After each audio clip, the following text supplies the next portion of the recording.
এইভাবে বাইরে রাখা যাবে না। কেউ আটকাতে পারবে না। অমনি, এটা চেক করো ফার্স্ট।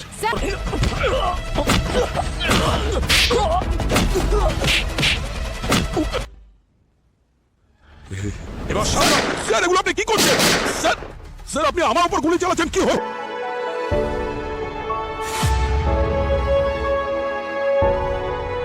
সিআইডির অন্দরে কি চলছে চূড়ান্ত ষড়যন্ত্র? কে এই বস, যিনি আসলে সিআইডিরই এক কর্মকর্তা?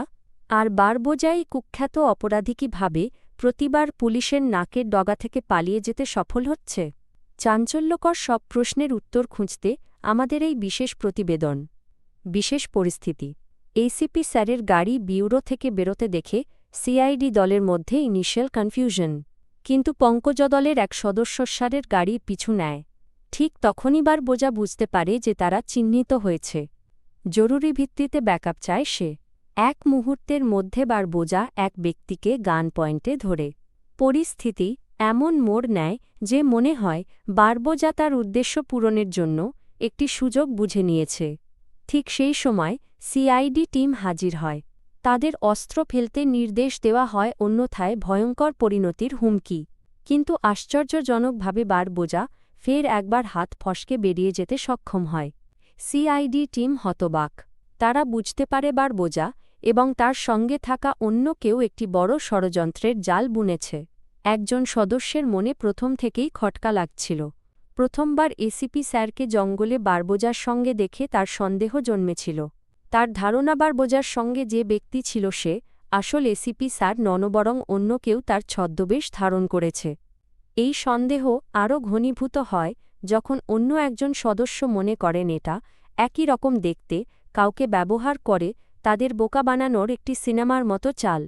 আসল এসিপি স্যারকে হয়তো আটকে রাখা হয়েছে এবং তার জায়গায় অন্য কোনো ডুপ্লিকেট বাইরে এরকম ঘটনা ঘটাচ্ছেন। তবে একটি অন্য সম্ভাবনাও উড়িয়ে দেওয়া যায় না, হয়তো এই ব্যক্তিটি আসল এসিপি স্যারই, কিন্তু কোনো বাধ্যবাধকতার কারণে বারবোজাকে সাহায্য করছেন। এই উত্তেজনার মধ্যেই একজন সদস্য আতঙ্কিত হয়ে ভূত দেখার দাবি করে। অন্য সদস্যরা তাকে বকাঝকা করলেও সে জোর দিয়েই বলে যে বাইরে এসিপি স্যারের ভূত দেখেছে। ঠিক তখন আসল এসিপি স্যার, যিনি হয়তো ছদ্মবেশে ছিলেন, এগিয়ে আসেন এবং পরিচয় দেন। তিনি পঙ্কজকে জিজ্ঞেস করেন সে তার মতো দেখতে কাউকে দেখেছে কিনা। পঙ্কজের উত্তরে না অন্য এক সদস্য নিশ্চিত করে যে ইনিই আসল এসিপি স্যার। প্রশ্ন ওঠে, ফায়ারিংয়ের সময় বারবোজা তাকে নিয়ে গিয়েছিল, তবে কিভাবে তিনি ফিরে এলেন? অভিজিৎ দলের এক সদস্য দ্রুত সিদ্ধান্ত নিতে বারণ করে। তার সন্দেহ হয়নি হয়তো তাদের এসিপি স্যার নন। আগের বারের মতো এবারও বারবোজাকে নিয়ে পালানোর কোনো নতুন পরিকল্পনা থাকতে পারে, বিশেষ করে মিটেলামি জুয়েলার্স থেকে পাওয়া সেই গুপ্তধনের দিকে পৌঁছানোর জন্য যা বারবোজা লুট করতে চেয়েছিল। অভিজিতের এই সন্দেহ শুনে অন্যজন অবাক হয়, কিন্তু অভিজিৎ মনে করিয়ে দেয় মন অনেক সময় ভুলও বলতে পারে এবং সিআইডি অফিসার হিসাবে মস্তিষ্ক দিয়েও ভাবতে হয়। সে শুধু চায় সত্যটা সামনে আসুক। সত্য জানার জন্য দলের একজন সদস্য প্রোটোকল অনুযায়ী ফিঙ্গারপ্রিন্ট টেস্টের প্রস্তাব দেয়। যদিও একজনের বিরোধিতা করে প্রশ্ন ওঠে, তো বড় বোমা বিস্ফোরণ থেকে এসিপি স্যার কীভাবে বাঁচলেন? ঠিক তখনই বারবোজা আবির্ভূত হয়। সে এসিপি স্যারকে জানায় সে মারা যাবে না, কারণ তাকে শেষ করতে হলে তার সিটের নিচে বোমা লাগাতে হতো। বারবোজা স্পষ্ট করে সে সিআইডির প্ল্যান ভেস্তে দেবে, কারণ তার সিআইডি টিম সবসময় এক ধাপ এগিয়ে থাকে। বারবোজা এসিপি স্যারকে বলে যে বেঁচে থাকলে তার লাভ বেশি এবং দেশ তার মূল্য জানে না, কিন্তু সে জানে। সে এসিপি স্যারকে তার তরুপের দাস বলে ঘোষণা করে এবং তাকে মারবে না, কারণ পৃথিবীর কাছে সে মৃত হলেও তার কাছে বেঁচে থাকবে এবং যখন চাইবে তাকে ব্যবহার করবে। বারবোজা নিশ্চিত করে যে এসিপি স্যারের মৃত্যুর খবরে তার টিম ভেঙে পড়েছে, তারা একে অপরকে সন্দেহ করছে এবং তার পরিবারকেও সন্দেহ করবে। সে এই প্রতিশোধ হিসেবেই সিআইডি টিমের মনে বিষ ঢুকিয়ে দিয়েছে।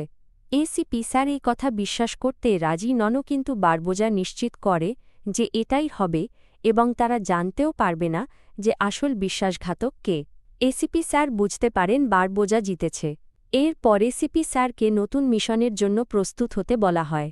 প্রশ্ন ওঠে, এসিপি স্যার একটি বড় বোমা বিস্ফোরণ থেকে কিভাবে বাঁচলেন, যেখানে অনেকে মারা গিয়েছিল এবং বারবোজা তাকে বাঁচিয়ে নিয়ে পালিয়ে গিয়েছিল।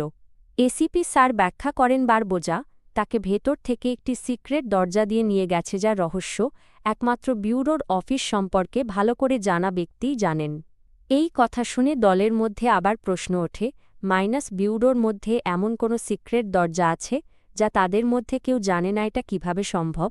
এসিপি স্যার বলেন ওই টানেলের ব্যাপারে কেবল তিনি এবং সিক্রেট সার্ভিসম্যানরা জানেন এবং বারবোজা কিভাবে জানতে পারল তা তিনি বলতে পারবেন না। তিনি সন্দেহ করেন যে বিশ্বাসঘাতক তাদের মধ্যেই কেউ একজন। পঙ্কজকে ফিঙ্গারপ্রিন্ট টেস্টের জন্য প্রস্তুত হতে বলা হয়।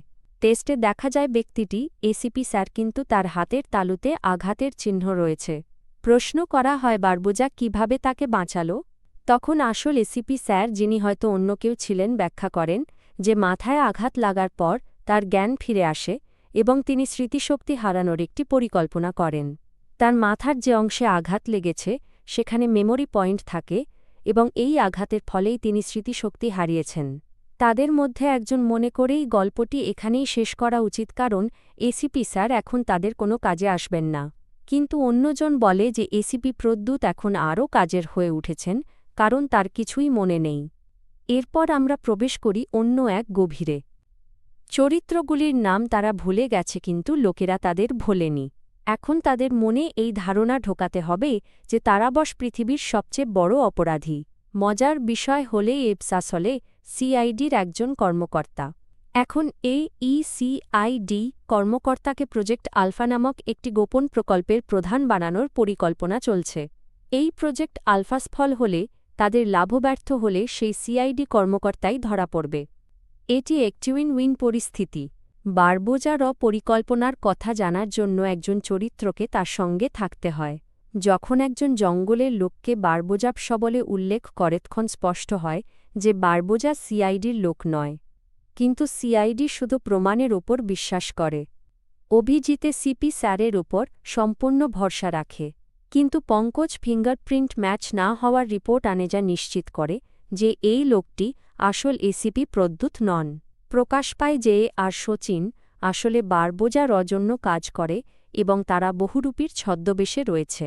অভিজিতের সঙ্গে থাকা ব্যক্তিটি দাবি করে যে সে আসল এসিপি প্রদ্যুৎ, কিন্তু অভিজিৎ তার সিস্টেমে সন্দেহ প্রকাশ করে। এই সময় আয়েশা নামক একটি মেয়ের প্রসঙ্গ আসে যে কিছুদিন আগে তাদের সিস্টেম হ্যাক করেছিল। সন্দেহ করা হয় যে বারবোজা হয়তো এসিপি স্যারের সমস্ত রেকর্ড ফিঙ্গারপ্রিন্ট সহ সিস্টেম থেকে সরিয়ে ফেলেছে, কিন্তু অভিজিৎ এই যুক্তি মানতে নারাজ, কারণ সে দেখেছে এই লোকটি কিছুক্ষণ আগে বারবোজার সঙ্গ দিচ্ছিল। হঠাৎ ডক্টর শালুকেকে ডাকা হয় ডিএনএ টেস্টের জন্য। প্রজেক্ট আলফা হল একটি বিশাল ডিজিটাল ক্রাইম নেটওয়ার্ক, যেখানে সমস্ত অপরাধ জগতের তথ্য একটি ছোট চিপে সংরক্ষিত আছে। এই চিপটি একটি জুয়েলারি শপে লুকিয়ে রাখা হয়েছে, যা একটি কাভার। তাদের উদ্দেশ্য হল ওই চিপটি দখল করে নিজেদের অপরাধের রেকর্ড মুছে ফেলা এবং একটি নতুন সিন্ডিকেট শুরু করা। ডক্টর শালুকে এসে পৌঁছালে জানানো হয় যে এই লোকটি আসল এসিপি প্রদ্যুৎ নন। ডিএনএ টেস্টের মাধ্যমে আসল সত্য উদ্ঘাটন করার সিদ্ধান্ত নেওয়া হয়। বারবোজা প্রজেক্ট আলফায়ের ডেটা পেয়েছে কিনা তা নিয়েও উদ্বেগ প্রকাশ পায়। চিপটি একটি জুয়েলারি শপে রাখা, কিন্তু সেখান থেকেও চিপটি পাওয়া যায়নি। পরে জানা যায় চিপটি একটি পেন্ডেন্টে আছে, কিন্তু সেখানেও কিছু পাওয়া যায়নি। মনে করা হচ্ছে চিপটি এখনও বারবোজার হাতে যায়নি। জঙ্গলের মধ্যে দুটি জুয়েলারি স্টোরের ব্লু প্রিন্ট দেখা গেছে, চমকৃতি এবং মিঠালামি জুয়েলার্স। শচীনকে চিপটি সুরক্ষিত করার জন্য পাঠানো হয়েছে। বারবোজা সেখানে আসবে বলে আশা করা হচ্ছে এবং তাকে ধরার একটি সুযোগও তৈরি হতে পারে। অন্যদিকে ডক্টর শালুক সুরক্ষিত রাখতে নির্দেশ দেওয়া হয়। জানা যায় সমস্ত গয়না চুরি হয়ে গেছে। একজন আহত ব্যক্তির শ্বাস-প্রশ্বাস লক্ষ্য করা যায়। শচীন জানায় যে বারবোজা ক্লোরোফর্ম ব্যবহার করে সবকিছু লুট করেছে। বারবোজা কোথায় যাচ্ছে তা শচীন ঠিকমতো দেখতে না পারলেও সে পালানোর সময় একজন বারবোজা সহযোগীর জুতোয় একটি ট্র্যাকার লাগিয়ে দেয়। ট্র্যাকারের মাধ্যমে জানা যায় যে বারবোজা একটি বিচের দিকে যাচ্ছে। সেখানে একটি লাইটহাউস দেখা যায়, যা তাদের সম্ভাব্য অ্যাক্টিভেশন পয়েন্ট। বারবোজা নিশ্চিত যে লাইটহাউসে থেকেই তারা চিপটি অ্যাক্টিভেট করবে। দ্রুত ডেটা ট্রান্সফার বন্ধ হয়ে যায় এবং ডেটা সিকিউর করা হয়। কিন্তু এটি স্বস্তির বিষয় যে বারবোজা সেখানে নেই। প্রশ্ন ওঠে, মিশনটি কে নেতৃত্ব দিচ্ছিল? বারবোজা হাত ফসকে বেরিয়ে গেছে। তারা চিপটি সিকিউর করতে পেরেছে, তাই বারবোজার প্রজেক্ট আলফা ব্যর্থ হয়েছে। ডিএনএ টেস্টের ফলাফল আসে এবং দেখা যায় ড শালুক আসল এসআইপি প্রদ্যমান। অভিজিৎ ক্ষমা চায়। হঠাৎ একটি ফোন আসে। জানা যায় শচীনের স্মৃতিশক্তি ফিরে এসেছে এবং সে বারবোজা। বারবোজা স্বীকার করে যে বারবার প্রতিহত করার চেষ্টা করেও শেষ পর্যন্ত ধরা পড়ে গেছে। সে জানায় যে এটি তার দ্বিতীয়বার ব্যর্থতা এবং এবার সিআইডি কোনো ক্ষতি করতে পারবে না। সিআইডি অফিসাররা মনে করছে বারবোজা তাদের হাত থেকে বেরিয়ে গেছে। তাদের একজন অফিসার, সম্ভবত দয়া, জানায় যে এসিপি স্যার, সম্ভবত মূল এসিপি প্রদ্যমান, তার সামনেই আছেন এবং জীবিত। তবে তিনি আসল না নকল তা তারা নিশ্চিত নয়। অংশটির শেষে এসিপি, আসল প্রদ্যমান, তার দলের উপর গুলি চালান। তিনি ব্যাখ্যা করেন যে শচীন বিপদে ছিল এবং বারবোজার লোকেরা তাকে মারতে এসেছিল। সেই মুহূর্তে তিনি শচীনকে অজ্ঞান করে দেন। বারবোজা বেঁচে গেছে, কিন্তু তার সাথে কাজ করার ফলে একটি গুরুত্বপূর্ণ কাজ সম্পন্ন হয়েছে। এসিপি শ্রেয়ার মেয়ের কথা উল্লেখ করেন। তিনি বলেন যে তিনি যে প্রশ্নের উত্তর খুঁজতে এখানে এসেছেন তা তিনি পেয়ে গেছেন। সিআইডি টিমের বিশ্বাসঘাতক আসলে কে, সেই প্রশ্নের উত্তর হল আয়ুষ্মান। এসিপি জানান যে তিনি বারবোজার সব প্ল্যান নষ্ট করে দিয়েছেন, কিন্তু বারবোজা সিআইডি টিমের সদস্যদের মধ্যে বিভেদ সৃষ্টি করতে সফল হয়েছে। তাদের মধ্যেই একজন আছে যে সিআইডিকে প্রতারিত করেছে। এই টানটান উত্তেজনার মধ্যে প্রশ্ন রয়ে যায়, কে এই আয়ুষ্মান? আর বারবোজা কিভাবে প্রতিবার পালিয়ে যেতে সক্ষম হচ্ছে? সিআইডির অন্দরে সত্যিই কি কেউ বিশ্বাসঘাতকতা করছে? উত্তর খুঁজতেই আমাদের চোখ থাকবে পরবর্তী পর্বের দিকে।